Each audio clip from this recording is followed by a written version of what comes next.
also have the Build-A-Pipe contest going on over where the man in the lab coat is.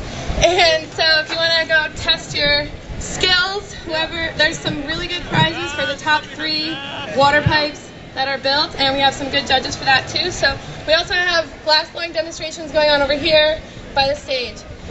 So our first speaker of the day is returning Hempfest speaker. We're always happy to have him come. John Dvorak, he's here to drop some knowledge on all of us with his cannabis curriculum. So let's give it up. All right, thanks so much. Thank you, Emily. Hey, it's great to be back at Hempfest. Woo! URI. I want to thank URI, SSDP, Students for Sensible Drug Policy, for putting on this great event. They're doing a lot of great work, educating people and trying to change the drug laws.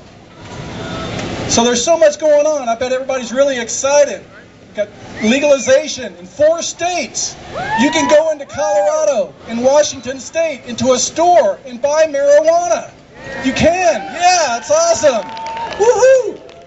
30 states have medical marijuana laws. Yeah, and they even grew hemp in Kentucky again last year. So this is awesome. We're making so much progress. Prohibition is ending. But we got a lot of work to do. There's still way too much violence. People are still killing themselves, killing each other, fighting over the profits made from selling illegal drugs. They're still arresting way too many people. Too many prisoners for pot. We have to release the prisoners. And there's still way too many patients that don't have access to this safe and effective medicine. So we really got a lot of work to do. Unfortunately, most people out there don't care. Most people could not give an aeronautical intercourse. That's right. It's our job to make them care. And that's where the cannabis curriculum comes in. I know you don't want to hear about school today, but I know a lot of y'all are in school. So why don't, the next time you get a project or a term paper, why don't you apply it to cannabis, hemp, or prohibition? It's easy to do. That way you advance the cause and you educate yourself. I don't want to be up here preaching to the choir now. I want to preach to the preachers. I want you to go out there and let everybody know how great cannabis hemp is and how truly devastating prohibition is. Do we got any researchers out there? People, get a grant. Have our government, the United States government, pay for your research into cannabis. That would be awesome. Do we have any people in nursing school or health studies? We need to talk about the reverse gateway. The politicians are always saying that marijuana is a gateway drug. You smoke a little pot and then the next day you're doing heroin. That's not true. Actually, cannabis is a reverse gateway, away from heroin, away from opioid drugs like OxyContin, and away from alcohol. So we need to show that in states with good medical marijuana laws, the overdose rate is going down. In states with good medical marijuana laws, the suicide rate is going down. We need to document that, especially for our veterans. It's a tragic situation, but 22 veterans commit suicide every day. It's so sad. And cannabis is very good for treating post-traumatic stress disorder. Our veterans fought for us. It's time for us to fight for them and make sure they have access to this safe and effective medicine. Vets, yeah, give it up for the vets. Veterans need cannabis. Old people need cannabis. Senior citizens, your grandparents. Medical marijuana is so good for so many things. It's good for arthritis, for Parkinson's, Alzheimer's, and depression. So talk to your grandparents. Tell them that they can get off of a lot of those pharmaceuticals that they're on if they start using cannabis. And you don't have to give grandma a fatty and tell her to cure glaucoma. That might not be the best thing to do. There's all sorts of delivery systems. You don't have to smoke marijuana. You can vaporize it. Anybody into vaporizing here? Yeah. Woohoo! It's a lot better for your lungs. You can also eat it, drink it, put it in tinctures, apply it topically as an ointment. So, here's a project for you. What delivery system works best for which ailment? So do a little paper on that, turn that into your professor, educate them a little bit.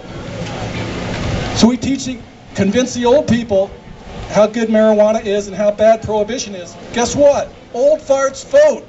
They can help us change the laws. We can use them to help us end prohibition. Old people need cannabis. Young children need cannabis. This is a controversial subject, but it's very good for epilepsy. And a lot of children are taking their first baby steps thanks to cannabis. Yeah, we need to document that and let people know. Speaking of baby steps, that's how the whole reform movement goes forward. Everything is a baby step. This rally is a baby step. Passing a law, baby step. Buying hemp clothes, it's a baby step. Writing a paper about medical marijuana for school, that's a baby step away from prohibition and towards a safer, happier, cleaner tomorrow. So let's start taking some steps, baby. All right. We got any poli-sci people, political science people out there? Policy wonks. Yeah. Well, we need to change the laws, and we're creating laws all over the place. But they have to be fair laws. We cannot overregulate this plant. And our politicians, the bureaucrats, love red tape. And it's what I call a catch 422. Yeah, we're coming up on 420, by the way, so keep that in the back of your mind. But 422 are all these roadblocks that the politicians put up in our way. It seems like we take 2 steps forward and 1 step back.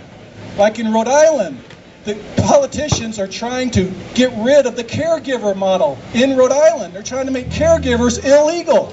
That cannot happen. So we need you to protest the Congress in Rhode Island and make sure that they keep the caregivers here.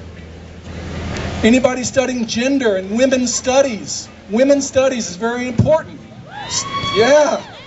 Study the role of women throughout the marijuana movement. During the Reefer Madness era in the 20s and the 30s, they objectified women and said if you smoke marijuana, all these really bad things are going to happen to you. But then during World War II, they were growing hemp, the Hemp for Victory campaign, and women were working in the factories to process hemp fiber. So that was actually helping kickstart the women's movement. That was awesome. And now we got a lot of strong women coming forward. Moms for marijuana, grandmas for ganja. They're saying, hey, we can smoke a little marijuana every now and then and still be good parents. And that's true. So we need more women to step up into the movement, like Emily with URI's SSDP. Woohoo! She's leading the fight. We need more strong women like her to help out. We'd have to remember Rosa Parks. She stood up for her rights. Well, actually, she sat down for her rights.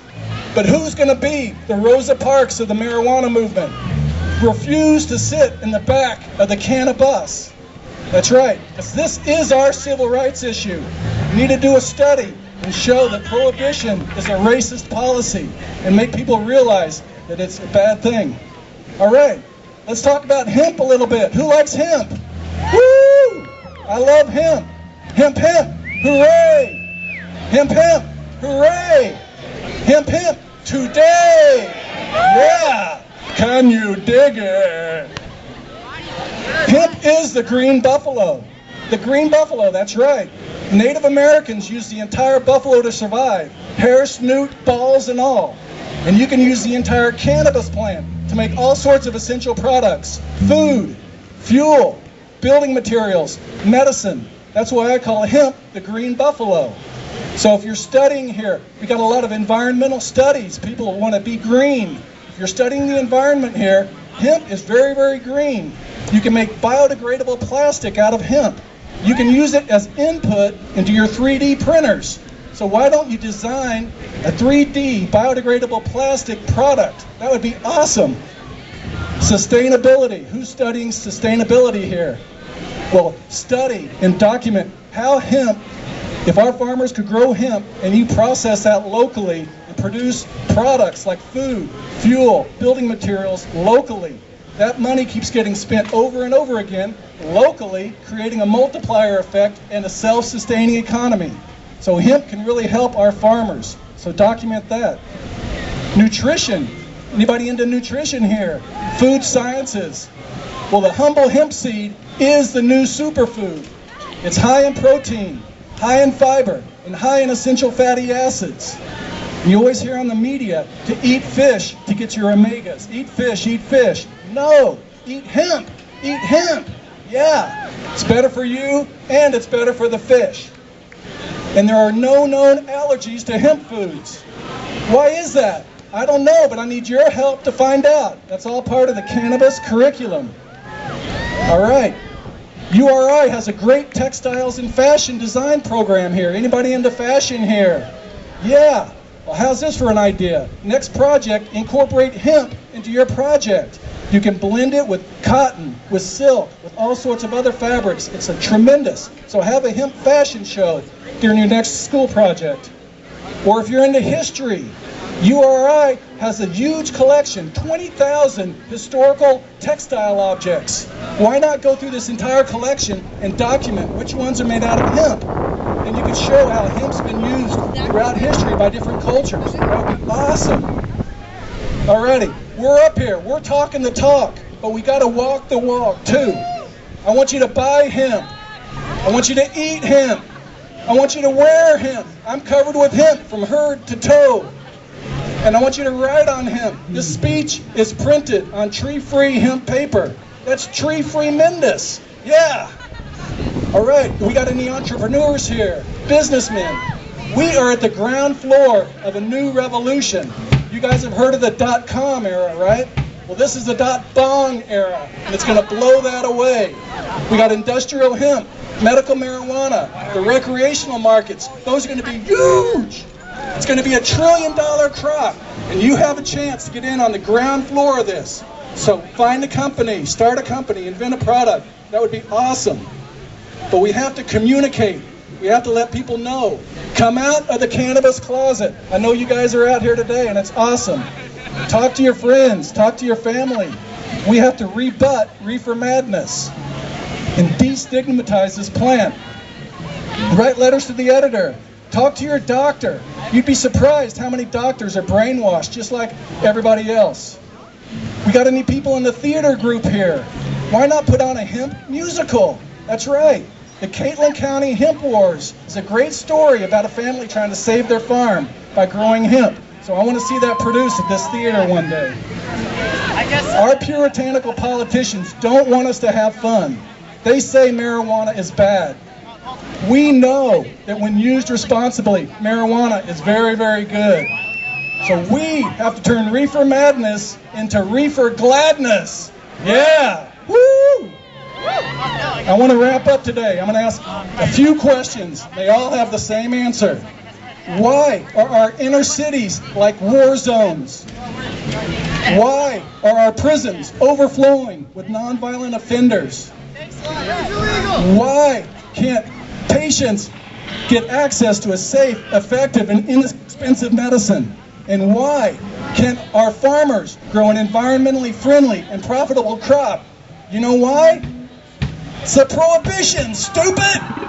Prohibition is the key concept I want you to take home with you today. Prohibition is tearing apart society, and the cannabis curriculum can help end marijuana prohibition. Thank you very much. Keep up the fight, and peace.